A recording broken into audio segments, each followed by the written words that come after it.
Welcome to week 14's homework. The first thing you'll see is number 2. We have a phonogram quiz, our last one, on Tuesday the 23rd, so study for those. Number 3, last week I showed you the final study guide for the final. That'll be after Thanksgiving in class, so there's the questions ahead of time.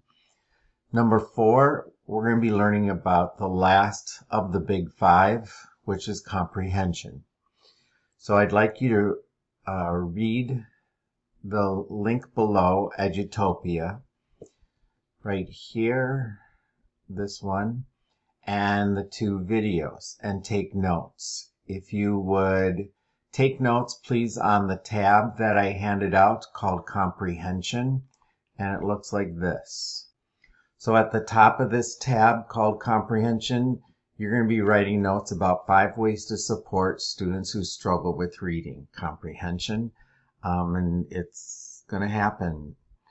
Read some of these quotes from an article from Reading Rockets, and then there's a place for you to take some notes on the videos on reciprocal teaching.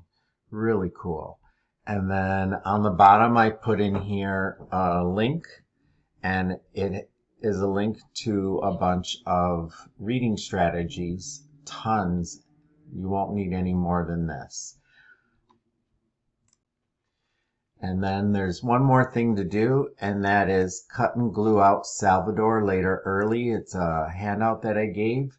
If you would cut that out and glue it to page 122. I still have to take a picture of mine, but it's just cutting and gluing it out and putting it on the page. So submit those, pages 121, which is the tab, with notes, and then Salvador Later Early 122. All right, have a great weekend, and I'll see you next week.